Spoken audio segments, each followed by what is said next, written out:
Bismillahirrahmanirrahim. Assalamu alaikum. Welcome back, students. My name is Ali Raza, and you are watching my YouTube channel Physics with Ali. उम्मीद करता हूँ कि आप लोगों की पढ़ाई अच्छी चल रही होगी, क्योंकि एजुकेशन जो है वो बहुत ज़्यादा ज़रूरी है. Without education you are nothing, because education makes your mind to think your own, and education also makes you able, also enable you to make a difference between good and wrong. So education is very much necessary. ठीक है, education जो है हासिल करना बहुत ज़्यादा ज़रूरी है हमारे लिए. खैर, हम लोग आज के टॉपिक की तरफ चलते हैं. आज हम लोग डिस्कस करेंगे फिजिक्स का एक बहुत ज़्यादा इंपॉर्टेंट टॉपिक, जिसको कहते हैं equations of motion. First equation of motion होती है हमारे पास, सेकंड इक्वेशन ऑफ मोशन होती है और थर्ड इक्वेशन ऑफ मोशन होती है. ठीक है, उन तीनों इक्वेशंस को आज की इस वीडियो में हम लोग डिस्कस करेंगे. और ये टॉपिक जो है वो तमाम बोर्ड्स के लिए अप्लाई होता है, तमाम बोर्ड्स में इस टॉपिक का यूज है. फिजिक्स का एक बहुत ज़्यादा इंपॉर्टेंट टॉपिक है इक्वेशंस ऑफ मोशन. ठीक है, सबसे पहले मैं लिख देता हूँ यहाँ पर, फिर आप लोगों को समझाता हूँ. Equations of motion.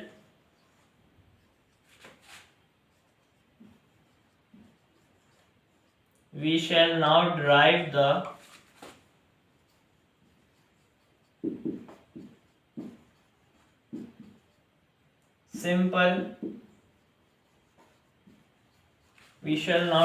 the simple equation of motion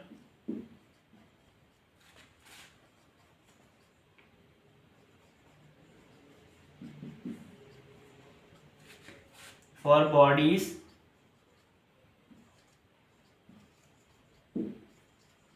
moving along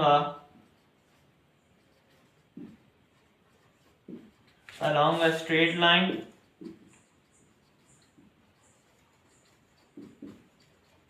with uniform acceleration.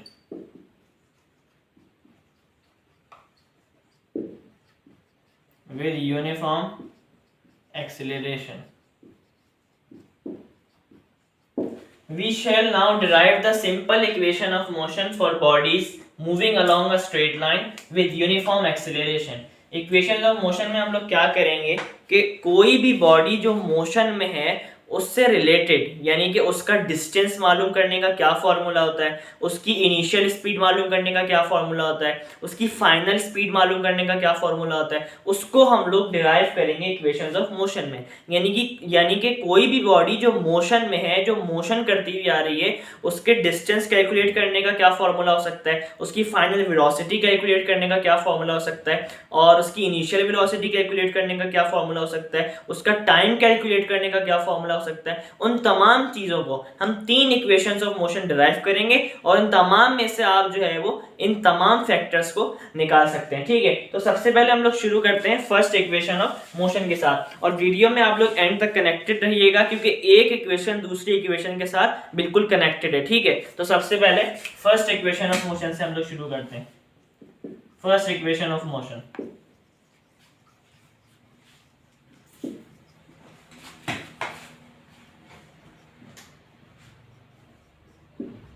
सबसे पहले एक लाइन लिखता हूं मैं यहां पर, फिर मैं आप लोगों को समझाता हूं. Suppose a body is moving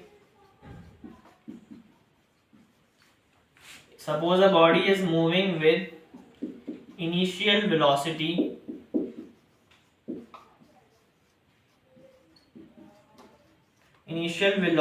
vi.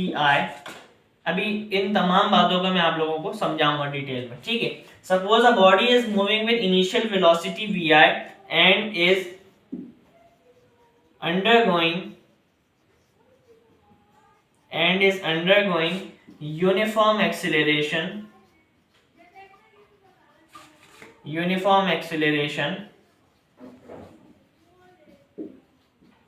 a for a time t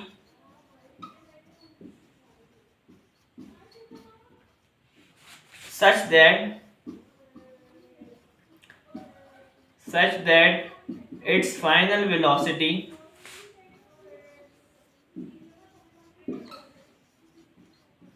such that its final velocity becomes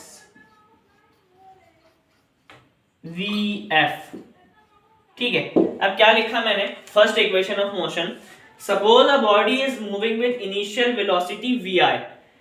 suppose करें कि एक बॉडी है और वो मूव कर रही है इनिशियल वेलोसिटी के साथ, और वेलोसिटी को हम लोग किससे डिनोट करते हैं, वेलोसिटी को हम लोग डिनोट करते हैं v से। और कौन सी वेलोसिटी के साथ बॉडी मूव कर रही है, इनिशियल वेलोसिटी के साथ। तो इनिशियल के लिए मैंने यहां पर लगा दिया i, vi शो करता है इनिशियल वेलोसिटी को। ठीक है, तो सपोज करें कि एक बॉडी है और वो मूव कर रही है एक इनिशियल वेलोसिटी के साथ। ठीक है, और इनिशियल वेलोसिटी को किससे रिप्रेजेंट करते हैं, vi से। ठीक है, यहां तक बात क्लियर है।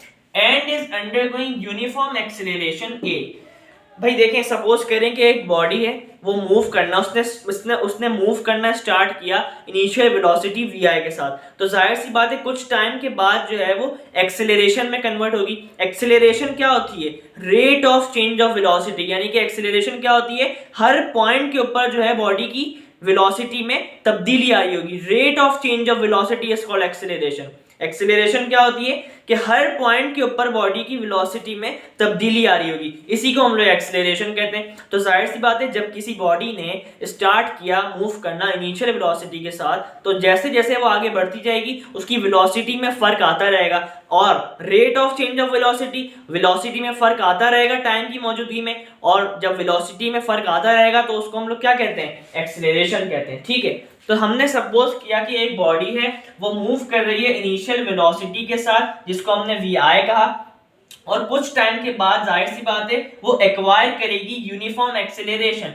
क्योंकि हर पॉइंट के ऊपर उसकी वेलोसिटी में चेंज आ रहा होगा, फर्क आ रहा होगा। And we know that change of rate of change of velocity is called acceleration. ठीक है, तो यहां तक बात क्लियर हो गई। And is undergoing uniform acceleration a, और एक्सेलरेशन को किससे रिप्रेजेंट करते हैं, a से रिप्रेजेंट करते हैं, फॉर अ टाइम t।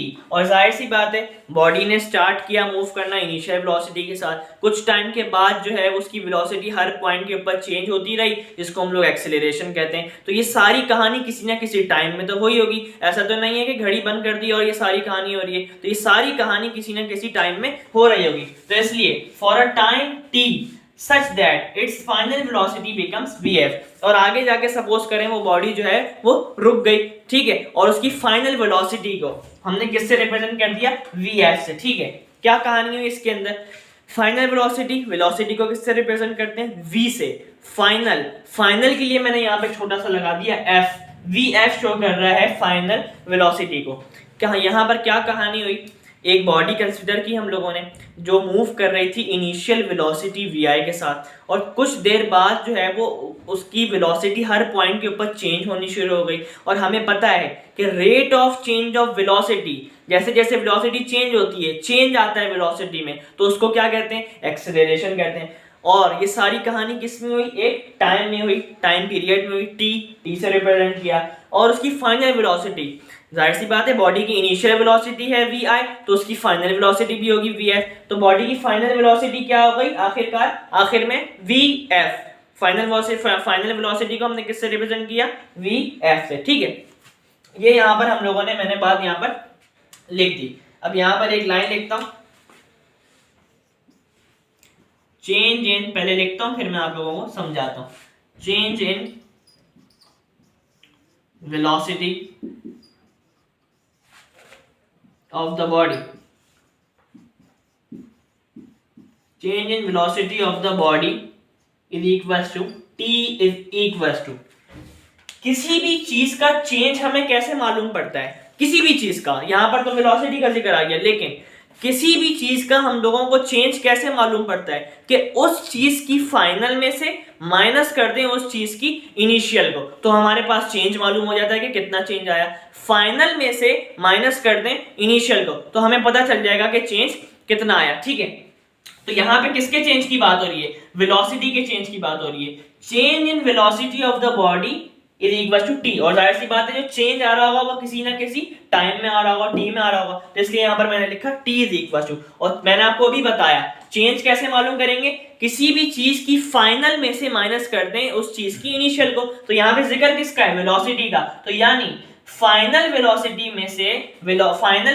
में से माइनस कर दें इनिशियल वेलोसिटी को, तो चेंज मालूम हो जाएगा। फाइनल वेलोसिटी को हमने किससे रिप्रेजेंट किया था? vf से, ठीक है। तो यहां पर मैं क्या लिखता हूं? vf, clear. उसके बाद चेंज कैसे मालूम होगा? फाइनल में से माइनस कर दें इनिशियल को। यहां पर तस्कीरा किसका है? वेलोसिटी का, यानी कि फाइनल वेलोसिटी में से माइनस कर दें इनिशियल वेलोसिटी को, और इनिशियल वेलोसिटी को हमने किससे रिप्रेजेंट किया था? vi से। तो ये देखें हमारे पास वेलोसिटी का चेंज हमें कैसे पता चला कि हमने फाइनल वेलोसिटी में से माइनस कर दिया इनिशियल वेलोसिटी को, तो हमारे पास वेलोसिटी का चेंज हमें पता चल गया। और ये तो वेलोसिटी का चेंज पता चला, लेकिन अगर आपको किसी भी चीज का चेंज मालूम करना है तो आप उस चीज की फाइनल में से माइनस कर दें उस चीज की इनिशियल को। बहुत ज्यादा आसान बात है, ठीक है। अब यहां पर एक और बात देखता हूं, change in velocity, change in velocity in unit time।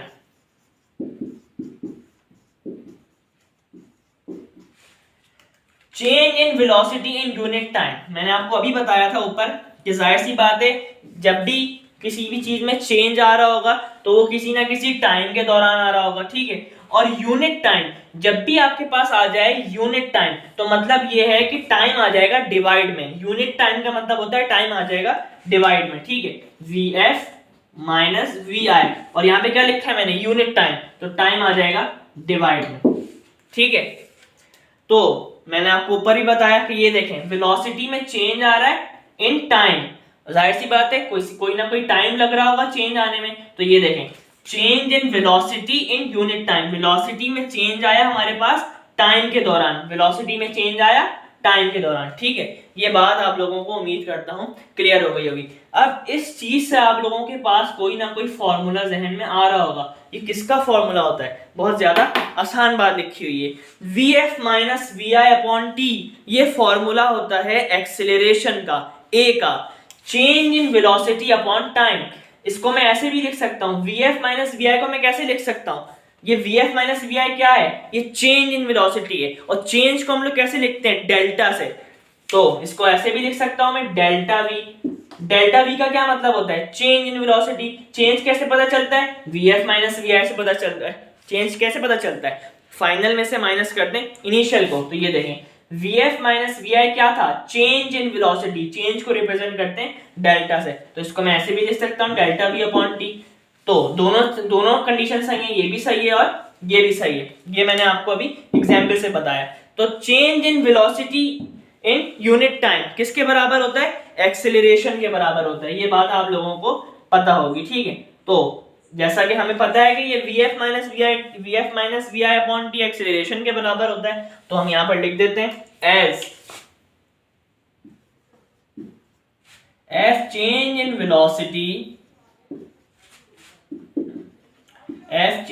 velocity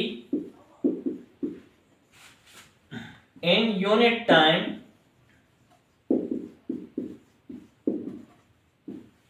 that is, ये सिंबल होता है दैट इज का।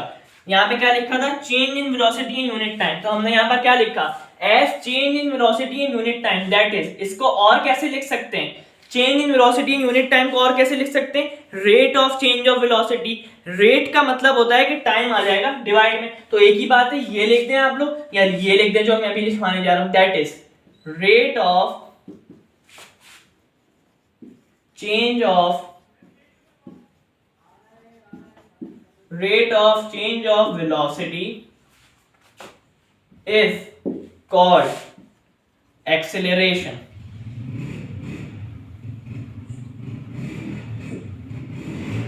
ठीक है, as change in velocity in unit time और rate of change of velocity का दोनों का मतलब एक जैसा है। change in velocity in unit time का क्या मतलब है कि velocity में फर्क आ रहा है टाइम के अंदर, यूनिट टाइम में भी क्या होगा, टाइम डिवाइड में आ जाएगा। और rate of change of velocity, rate of change of velocity का क्या मतलब है, रेट का मतलब होता है हमेशा टाइम आ जाएगा डिवाइड में, तो इन दोनों का मतलब एक ही है। हमें पता है कि rate of change of velocity किसके बराबर होता है, यानी कि vf minus vi upon T किसके बराबर होता है, a के बराबर होता है, एक्सेलरेशन के बराबर होता है। तो मैं यहां पर क्या लिख सकता हूं, हमें पता है कि ये वाला पूरा फैक्टर किसके बराबर है, a के, a is equals to vf minus vi upon t। यहां तक हम लोगों ने कर लिया, बहुत आसान सी बात थी, ठीक है। अब क्या करेंगे, अब मुझे फॉर्मूला बनाना है, फर्स्ट इक्वेशन ऑफ मोशन से मुझे फॉर्मूला बनाना है vf का। तो vf के लिए मैं क्या करूंगा, vf के लिए मुझे फॉर्मूला बनाना है, तो मैं क्या करूंगा, ये t यहां पर डिवाइड हो रहा है, इज इक्वल टू के वजह जाके क्या हो जाएगा, मल्टीप्लाई, तो ये हो गया at इज इक्वल टू, वहां पे क्या बचा, vf माइनस vi।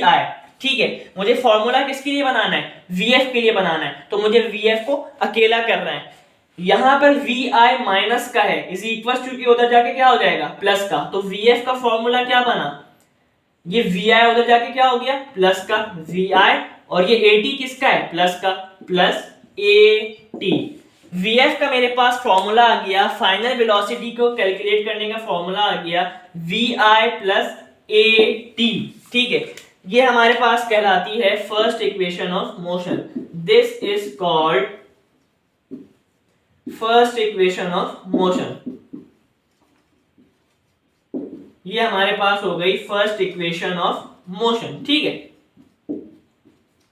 बहुत ज्यादा आसान डेरिवेशन थी इसकी। अब आप लोगों को ये याद रखनी है फर्स्ट इक्वेशन ऑफ मोशन कि vf is equal to vi plus at, ये आप लोगों को याद रखनी है, क्योंकि सेकंड इक्वेशन ऑफ मोशन में भी इसका यूज है और थर्ड इक्वेशन ऑफ मोशन में भी इसका यूज है। ठीक है, अब मेरे पास बोर्ड फेल हो गया है, मैं इसको रब करके, उम्मीद करता हूं कि आपको समझ आया होगा, इसको रब करके मैं सेकंड इक्वेशन ऑफ मोशन को कंटिन्यू करता हूं।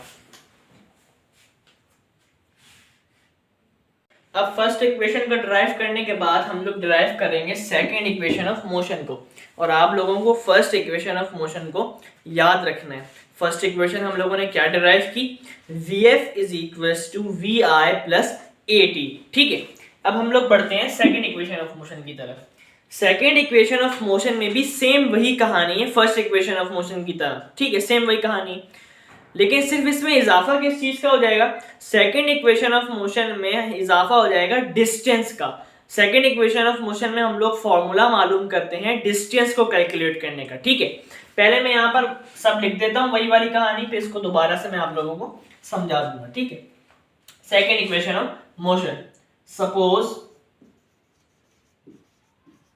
Suppose a body starts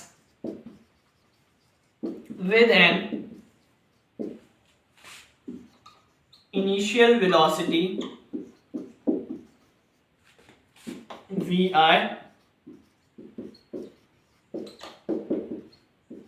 and travels with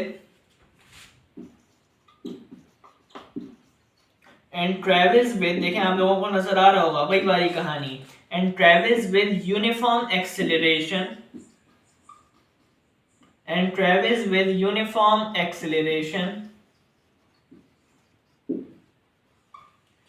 a for a period of time t,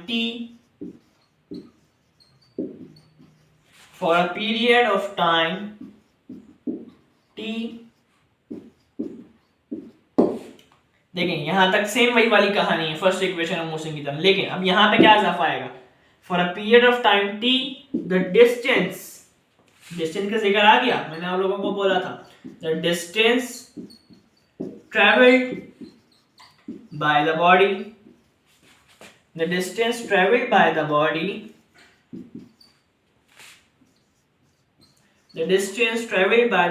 in this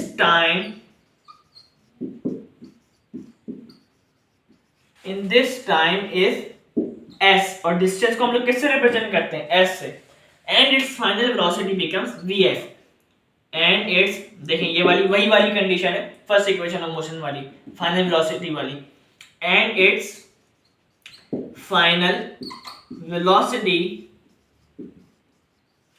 becomes VF। ठीक है, अब मैं दोबारा से बता देता हूं आप लोगों को। Suppose a body starts with an initial velocity vi।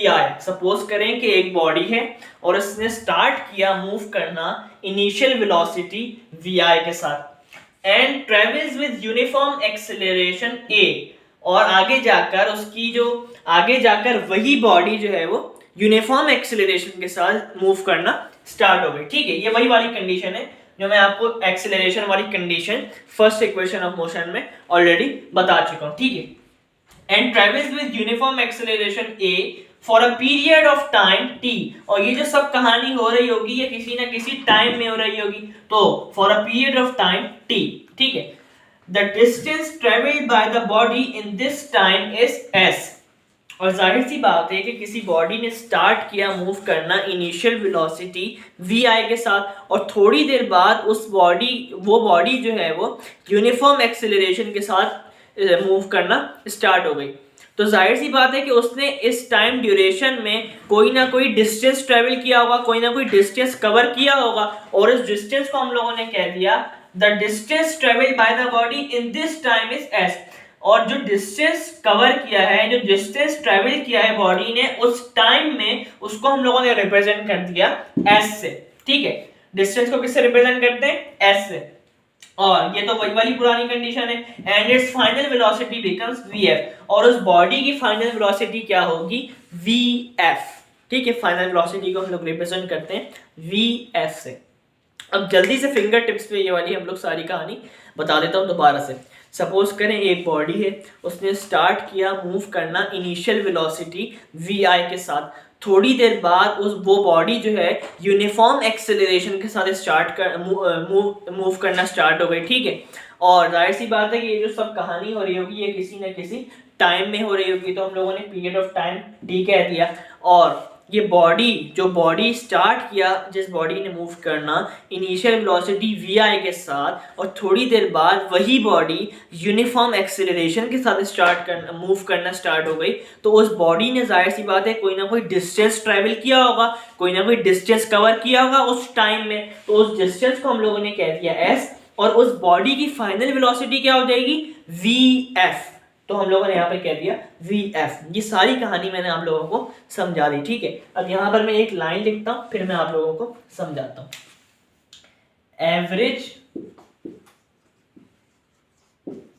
Average velocity is given by. ये समझाने से पहले मैं थोड़ी सी आप लोगों को एवरेज की बात बताता हूं कि एवरेज कैसे निकाल सकते हैं किसी भी चीज का हम लोग एवरेज कैसे निकाल सकते हैं। सपोज करें मैंने आप लोगों को यहां पर इतने सारे नंबर लिख दिए और मैंने आपसे बोला कि इन तमाम नंबर्स का आप लोग मुझे एवरेज मालूम करके बताएं। तो बहुत सारे स्टूडेंट्स को ये बात पता होगी, एवरेज मालूम करके बताएं। तो एवरेज कैसे मालूम करेंगे? आप लोग क्या करेंगे कि मैंने आपसे कहा कि इन तमाम नंबर्स का आप लोग मुझे एवरेज मालूम करके बताएं, तो आप लोग क्या करेंगे? इन तमाम नंबर्स को आप लोग सम कर देंगे। सम मतलब इन तमाम नंबर्स को आप लोग प्लस कर देंगे और डिवाइड कर देंगे क्वांटिटी से। क्वांटिटी मतलब यहाँ पर कितने डिजिट लिखे हुए हैं, क्वांटिटी कितनी है, 1 2 3 4 5 6।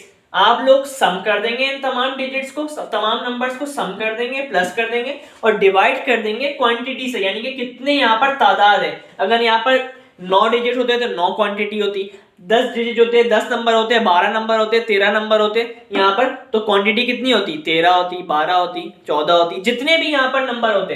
तो क्वांटिटी जो होती है वो होती है तादाद। तो अभी यहाँ पर तादाद कितनी है, 1 2 3 4 5 6।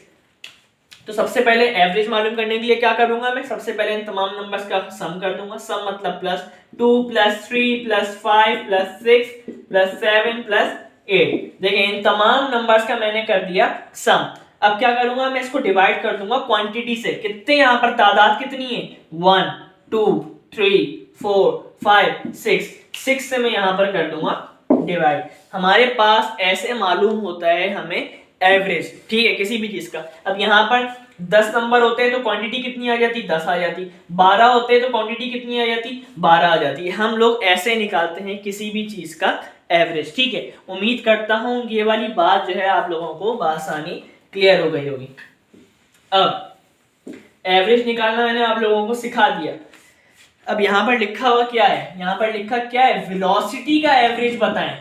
वेलोसिटी का एवरेज क्या होगा, तो सबसे पहले हमें देखना है कि हमें वेलोसिटी कितनी गिवन है। हमें वेलोसिटी गिवन है दो, एक गिवन है इनिशियल वेलोसिटी और दूसरी गिवन है फाइनल वेलोसिटी। तो हमें वेलोसिटी कितनी गिवन है, दो गिवन है। एवरेज मालूम करने के लिए क्या करेंगे, सबसे पहले उनका सम कर देंगे, प्लस कर देंगे। तो यानी कि vi प्लस vf और डिवाइड कर देंगे किससे, क्वांटिटी से। यहां पर कितनी क्वांटिटी है, 1 2, 2 से हम लोग कर देंगे डिवाइड। ये हमें मालूम हो गया वेलोसिटी का एवरेज, ठीक है। बहुत ज्यादा सिंपल बात थी। अब यहाँ पे किसका तस्करा आ गया, डिस्टेंस का, एस का। और डिस्टेंस का फॉर्मूला आप लोगों को पता है। डिस्टेंस का फॉर्मूला क्या होता है, डिस्टेंस बराबर होता है, distance is equal to velocity multiply by time. और यहाँ पर वेलोसिटी कौन सी है, एवरेज वेलोसिटी है। तो डिस्टेंस का फॉर्मूला क्या बनेगा, average velocity multiply by time, ठीक है। यहां पर मैं लिख देता हूं डिस्टेंस ट्रेवल्ड का फॉर्मूला क्या बनेगा, distance travelled,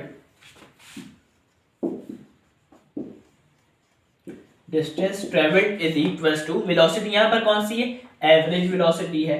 average velocity, average velocity multiply by time, ठीक है। डिस्टेंस का फॉर्मूला क्या होता है, वेलोसिटी इनटू टाइम। यहां पर वेलोसिटी एवरेज वाली थी तो इसलिए मैंने लिख दिया average velocity multiply by time. और किससे रिप्रेजेंट करते हैं, s is equal to v into T, ठीक है। अब डिस्टेंस ट्रेवल को हम लोगों ने किससे रिप्रेजेंट किया है, डिस्टेंस को किससे रिप्रेजेंट करते हैं, s से। तो डिस्टेंस ट्रेवल की जगह मैं क्या लिख दूंगा, f is equal to average velocity. Average velocity हम लोगों ने ऑलरेडी मालूम कर ली, ये निकाली। तो एवरेज वेलोसिटी की जगह मैं ये पुट कर दूंगा क्योंकि हम लोगों ने मालूम कर ली। एवरेज वेलोसिटी की जगह क्या आ जाएगा, vi प्लस vf अपॉन 2, ठीक है। और मल्टीप्लाई, टाइम को किससे रिप्रेजेंट किया है, टाइम को किससे रिप्रेजेंट करते हैं, t से। तो टाइम की जगह आ जाएगा t। ये मैंने पुट कर दिया डिस्टेंस का फॉर्मूला। अब देखें आप लोगों को यहाँ पर vf नजर आ रहा है और मैंने आपसे कहा था कि फर्स्ट इक्वेशन ऑफ मोशन याद रखिएगा। फर्स्ट इक्वेशन ऑफ मोशन में हम लोगों ने vf का फॉर्मूला मालूम किया था। क्या मालूम किया था, vf का हम लोगों ने फॉर्मूला मालूम किया था, vf is equals to vi plus at। तो vf की जगह मैं रख दूंगा उसका फॉर्मूला, ठीक है। इसलिए मैंने आपको कहा था कि याद रखिएगा। अब मैं यहाँ पर लिखता हूँ from first equation of motion, from first equation of motion। और फर्स्ट इक्वेशन ऑफ मोशन में हम लोगों ने vf का फॉर्मूला क्या मालूम किया था, vf is equals to vi plus at। तो अब देखें ये vf की जगह में उसका फॉर्मूला पुट कर दूंगा, simple. s is equals to, मैंने कर्ली ब्रैकेट बनाया, क्यों बनाया अभी बताता हूं, vi प्लस vf की जगह क्या आ जाएगा, इसका फॉर्मूला vi प्लस at। इसलिए मैंने कर्ली ब्रैकेट बनाया था कि मुझे vf की जगह उसका पूरा फॉर्मूला पुट करना था। तो वो मैंने राउंड ब्रैकेट में पुट कर दिया और बाहर मैंने लगा दिए कर्ली ब्रैकेट, ठीक है। बहुत ज्यादा सिंपल। उसके बाद क्या है, मल्टीप्लाई बाय, नहीं सॉरी, डिवाइड में क्या है 2 और मल्टीप्लाई बाय t, ठीक है। मैंने वैल्यूज को पुट कर दिया। अब इस कर्ली ब्रैकेट को मैं खोल दूंगा, कैसे खोलूंगा, ये देखें राउंड ब्रैकेट बना दिया, vi प्लस प्लस, इसके पीछे कोई साइन नहीं है तो मींस प्लस की साइन है, plus plus plus vi plus plus plus at, ठीक है। ब्रैकेट क्लोज, अपॉन में क्या है 2 मल्टीप्लाई बाय t। यहां तक बात क्लियर है। अब मैं यहां से इसको रफ करता हूं, फिर हम लोग आगे फर्दर कंटिन्यू कर लेंगे, ठीक है।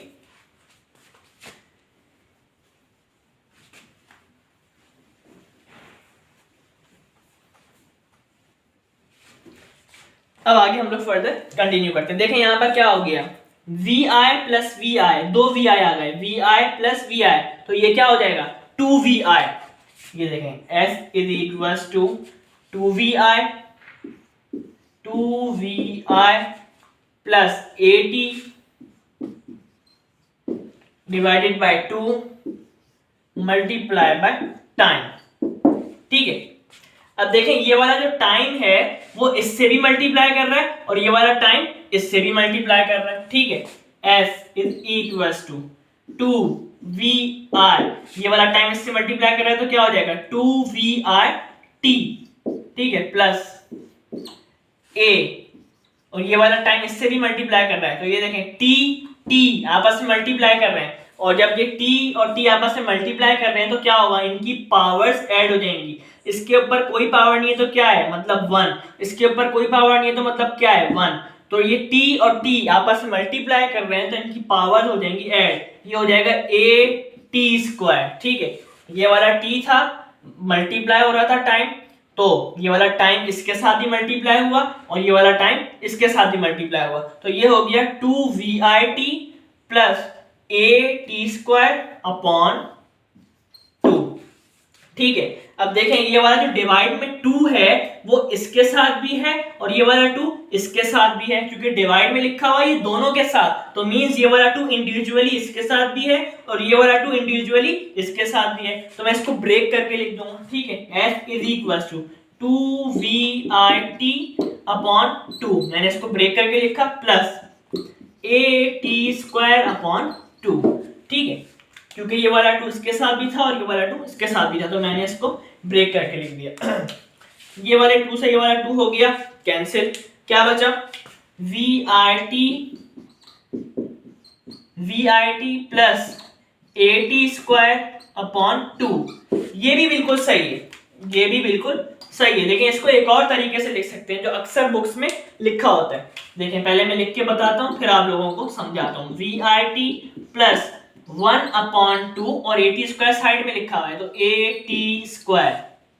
ठीक है, अब देखें ये वाला ए टी स्क्वायर, यहाँ पर बीच में कोई साइन नहीं है तो मतलब क्या है, मल्टीप्लाई की साइन है। ठीक है, और ये वाला ए टी स्क्वायर वन से मल्टीप्लाई होने के बाद क्या बन जाएगा, A T square upon two, तो देखें यही वाली कंडीशन आ गई, तो मीन्स ये भी सही है और ये भी सही है। सिर्फ इसको मैंने ऐसे लिख दिया, S is equal to V I T plus one upon two A T square. जब आप लोग इस ए टी स्क्वायर को वन से मल्टीप्लाई करेंगे तो ये ऑटोमेटिकली ये बन जाएगा A T square upon two, तो ये दोनों हमारे पास जो है वो बिल्कुल सही है। तो हम लोगों ने सेकंड इक्वेशन ऑफ मोशन से डिस्टेंस को कैलकुलेट करने का फॉर्मूला मालूम कर लिया। क्या फॉर्मूला आया हमारे पास, s is equals to V I T plus one upon two A T square. इसको ऐसे भी रीड करते हैं, s is equals to V I T plus half A T square, क्योंकि वन अपॉन टू को क्या कहते हैं, हाफ कहते हैं, तो ये लिख लेता हूं मैं, this is called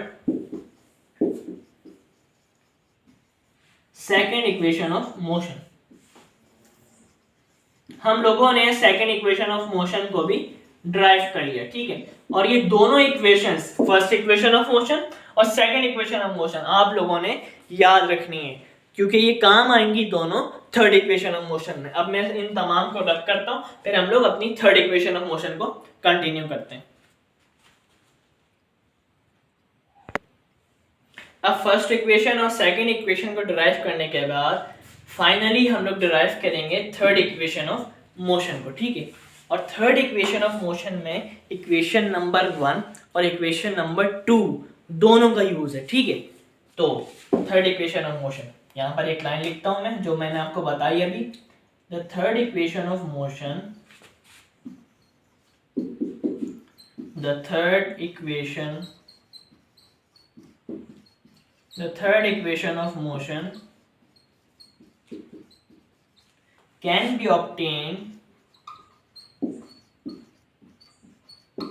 the third equation of motion can be obtained by using equation 1 and equation 2, जो लाइन मैंने आपको अभी बताई। थर्ड इक्वेशन ऑफ मोशन हम लोग कैसे हासिल कर सकते हैं, इक्वेशन नंबर 1 को और इक्वेशन नंबर 2 को यूज करके, and removing T from them, T यानी कि टाइम, टी फ्रॉम देम। क्या करेंगे थर्ड इक्वेशन ऑफ मोशन मालूम करने के लिए?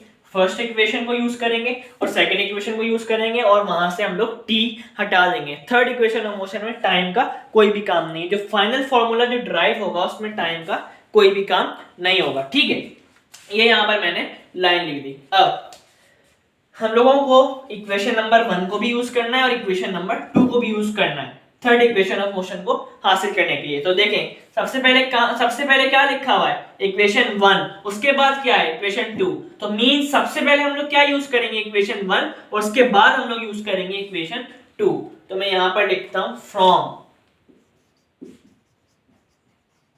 इक्वेशन 1 वी हैव, इक्वेशन 1 हमारे पास क्या थी? इक्वेशन 1 हमारे पास थी Vf is equal to Vi plus AD। अब मैं क्या करूंगा? स्क्वायरिंग ऑन बोथ साइड, मैं दोनों साइड्स पे स्क्वायरिंग कर दूंगा। ठीक है,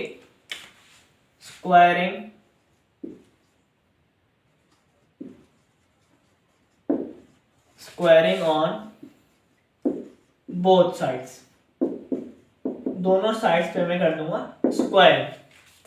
तो Vf के ऊपर भी होल स्क्वायर आ जाएगा, Vf के ऊपर भी होल स्क्वायर आ गया, is equal to Vi plus AT के ऊपर भी होल स्क्वायर आ जाएगा, Vi प्लस AT के ऊपर भी होल स्क्वायर आ गया। ये देखिए मैंने कर दी स्क्वायरिंग ऑन बोथ साइड्स। ठीक है, अब देखें इसको मैंने A कंसिडर किया, इसको मैंने B कंसिडर किया। तो ये देखें A प्लस B पे होल स्क्वायर का फॉर्मूला लग रहा है हमारे पास, A प्लस B पे होल स्क्वायर का फॉर्मूला लग रहा है। और a प्लस बी पे होल स्क्वायर किसके बराबर होता है? A square plus 2ab plus b square के।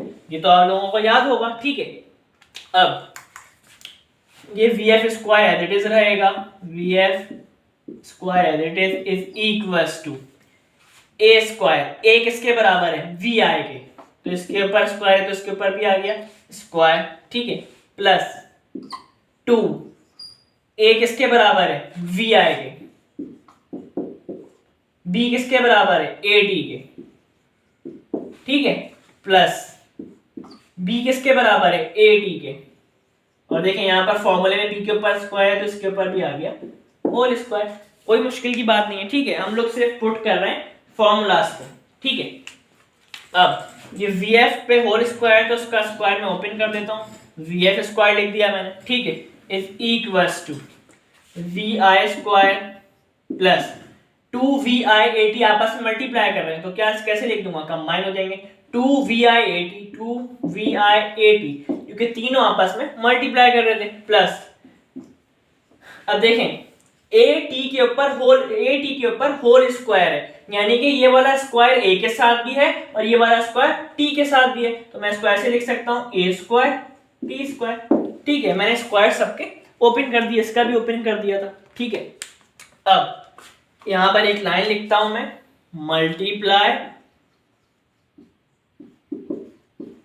Multiply and divide a square t square by 2। a square t square को मल्टीप्लाई भी करें और डिवाइड भी करें, किससे? 2 से। क्यों कर रहे हैं हम लोग? क्योंकि हम लोगों को सेकेंड इक्वेशन का भी यूज लेके आना है। फर्स्ट इक्वेशन को तो हम लोगों ने यूज कर लिया, अब हम लोगों को किसी भी तरह से सेकेंड इक्वेशन का भी यूज लेके आना है। तो ऐसा करने से अभी 2-3 स्टेप्स में आपको पता चल जाएगा कि ऐसा करने से हम लोगों के पास second equation of motion automatically use आ जाएगा उसका। अब देखते रहिएगा आप लोग गौर से। ठीक है, स्टेपिंग्स को vf square as it is equals to vi square as it is plus 2vi80 as it is plus a square t square को मुझे मल्टीप्लाई भी करना है और डिवाइड भी करना है 2 से। तो ये देखिए 2 divided by 2 a square t square. ये देखें मैंने a स्क्वायर t स्क्वायर को मल्टीप्लाई भी कर दिया 2 से और डिवाइड भी कर दिया 2 से। ठीक है, जैसा कि मैंने ऊपर लाइन लिखी थी। ठीक है, अब यहाँ पर मैं एक और लाइन लिखता हूँ, बाय कॉमन। हम लोग कॉमन निकालेंगे, गौर से देखिएगा, ये वाले फैक्टर में से और ये वाले फैक्टर में से हम लोग कॉमन निकालने जा रहे हैं। मैं यहाँ पर शो कर देता हूँ,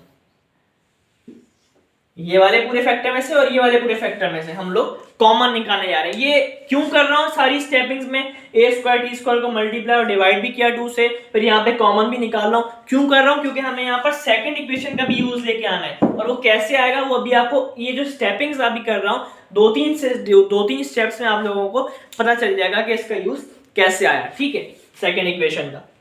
अब बाय कॉमन कैसे निकालते हैं कि उस चीज का यहाँ पे भी मौजूद होना जरूरी है और उसी चीज का यहाँ पे भी मौजूद होना जरूरी है, तो हमारे पास कॉमन निकल जाता है। ऐसे ही निकलता है कि जरूरी है, कॉमन में क्या जरूरी है कि इधर भी मौजूद हो और इधर भी मौजूद हो वही चीज, तो हमारे पास आ जाता है कॉमन। अब आप लोग यहाँ पे देखें, ये वाले पूरे फैक्टर में 2 है, ये वाले पूरे फैक्टर में 2 है, तो यानी कि 2 कॉमन आ जाएगा। उसके बाद ये वाले पूरे फैक्टर में a है, ये वाले पूरे फैक्टर में a है, तो यानी कि इसमें भी a है, इसमें भी a है, इसमें भी 2 है, इसमें भी 2 है, तो 2 कॉमन आ गया। उसके बाद a भी कॉमन आ जाएगा, लेकिन यहाँ पर देखें, यहाँ पर भी a है, यहाँ पर भी a है, लेकिन यहाँ पर a की पावर 1 है और यहाँ पर a की पावर 2 है, तो कॉमन में क्या आता है? कॉमन में हमेशा आती है छोटी पावर, तो यानी कि a की पावर आ जाएगी 1। ठीक है, हमारे पास 2 कॉमन आ गया और a कॉमन आ गया, और a की पावर हम लोग कौन सी लिखेंगे? 1 लिखेंगे, क्योंकि कॉमन में हमेशा पावर छोटी लिखी जाती है। ठीक है, ये बात आप लोगों को पता होगी। vf square as it is equals to vi square as it is plus as it is। अब यहां से मैं कॉमन निकाल रहा हूं, क्या कॉमन निकला? 2a। ये देखें 2a मैंने कॉमन निकाला, और फिर कॉमन निकालने के बाद हम लोग क्या करते हैं? ब्रैकेट बनाते हैं। ठीक है, 2a मैंने लिख दिया। अब देखें यहां से शुरू होगा, 2 मैंने 2 लिख दिया ऑलरेडी। ठीक है, उसके बाद क्या है? vi यहां पर नहीं लिखा हुआ, तो यहां पर मैंने लिख दूंगा vi। a मैं ऑलरेडी यहां पर लिख चुका हूं, तो a नहीं लिखूंगा। उसके बाद क्या है? t, तो t यहां पर मैंने लिख दिया, प्लस 2 यहां पर मैं ऑलरेडी लिख चुका हूं बाहर कॉमन में, तो यहां पर कुछ भी नहीं बचा, तो क्या बचा? 1 डिवाइड में क्या है? 2 एज इट इज। ठीक है, उसके बाद आगे बढ़ते हैं, आहिस्ता आहिस्ता आगे बढ़ते जाएंगे। a यहां पर क्या है? a स्क्वायर, यहां पर क्या है? a स्क्वायर, यानी कि यहां पर 2a है और यहां पर मैंने कितना a बाहर निकाला है? 1 a बाहर निकाला है, तो यहां पर कितना a बचा? 1 a बचा, a लिख दिया। उसके बाद यहां पर क्या है? टी स्क्वायर तो मैंने बाहर निकाला ही नहीं था, तो ये हो गया टी स्क्वायर। ठीक है, अब देखें आ गई ना ये वाली equation, vit plus 1/2at square. कौन सी इक्वेशन आ गई? सेकेंड इक्वेशन आ गई। ये देखें, सेकेंड इक्वेशन का भी यूज हम लोग लेके आ गए, तो इसलिए यहाँ पर हम लोगों ने ये स्टेपिंग्स की थी, 2 से 3 स्टेपिंग्स। सबसे पहले a स्क्वायर टी स्क्वायर को मल्टीप्लाई और डिवाइड भी किया 2 से, फिर कॉमन निकाला, तो हमारे पास automatically second equation of motion बन गई। ये देखें क्या बनी? vit प्लस 1/2at स्क्वायर, यही होती है सेकंड इक्वेशन ऑफ मोशन। और ये किसके बराबर होता है? vit प्लस 1/2at स्क्वायर किसके बराबर होता है? s के, यही होती है ना, s is equals to vit plus 1/2at square. तो यानी कि vit प्लस 1/2at स्क्वायर किसके बराबर हुआ? s के बराबर हुआ। ठीक है, तो यहां पर मैं लिखता हूं फ्रॉम सेकेंड इक्वेशन। अब देखें सेकेंड इक्वेशन का भी यूज आ गया। फ्रॉम सेकेंड इक्वेशन हमें एक बात पता है कि vit प्लस 1/2at स्क्वायर किसके बराबर होता है? s के। तो इस पूरे की जगह मैं क्या पुट कर दूंगा? s पुट कर दूंगा। ठीक है, तो ये देखें, ये वाला vf square is equals to vi square plus 2a as it is. ये वाले पूरे फैक्टर की जगह क्या आ जाएगा? s, 2as। कितनी आसान है इक्वेशंस को सॉल्व करना। ठीक है, हम लोगों ने कुछ भी नहीं किया, सिर्फ हम लोगों ने वैल्यूज को पुट किया। ये हमारे पास आ गई थर्ड इक्वेशन ऑफ मोशन। और इसको लिखने का एक और तरीका होता है जो आमतौर पर चल रहा होता है बुक्स में। ठीक है, क्या एक और तरीका है? ऐसे लिख दें, देखें और से देखिएगा, vi स्क्वायर यहाँ पर प्लस का है, इज इक्वल टू उधर जाके क्या हो जाएगा? माइनस का हो जाएगा। तो क्या हो गया? ये 2af is equal to vf square minus vi square. ठीक है, 2as की वैल्यू निकाल ली मैंने। कैसे निकाली? ये वाला vi स्क्वायर यहाँ पर प्लस का है, इज इक्वल टू उधर जाके क्या होगा? माइनस का। तो 2as की वैल्यू निकाल ली, 2af is equal to vf square minus vi square. ये दोनों हमारे पास सही हैं, दोनों को आप लोग थर्ड इक्वेशन ऑफ मोशन कह सकते हैं। vf square is equal to vi square plus 2as और 2as is equal to V F square minus V I square. ये दोनों हमारे पास थर्ड इक्वेशन ऑफ मोशन है, जैसे सेकंड इक्वेशन ऑफ मोशन को मैंने आप लोगों को करके बताया था। तो यहाँ पर जाकर हमारा आज का लेक्चर कंप्लीट हुआ। आज के लेक्चर में हम लोगों ने डिस्कस किया इक्वेशंस ऑफ मोशन को one by one, first, second और थर्ड। ठीक है, तो अगर आप लोगों को आज का लेक्चर पसंद आया है और समझ में आया है तो इसे अपने फ्रेंड्स के साथ लाजमी शेयर कीजिएगा और फिजिक्स विद अली को सब्सक्राइब करना मत भूलिएगा। और अगर आप लोग चाहते हैं इसी तरह से लेक्चर्स अपलोड होते रहें तो फिजिक्स विद अली को ज़रूर सब्सक्राइब करें और बेल आइकन को भी प्रेस करें, ताकि जो भी मैं नई वीडियो अपलोड करूंगा उसकी नोटिफिकेशन आप लोगों को बआसानी रिसीव हो जाएगी। और लेक्चर से रिलेटेड कोई भी क्वेरी होती है तो उसके लिए मैं अपना व्हाट्सएप नंबर डिस्क्रिप्शन में डाल दूंगा। ठीक है, बहुत जल्दी मिलते हैं नए वीडियो लेक्चर में, तब तक के लिए अपना बहुत सारा ख्याल रखिएगा। अल्लाह हाफ़िज़।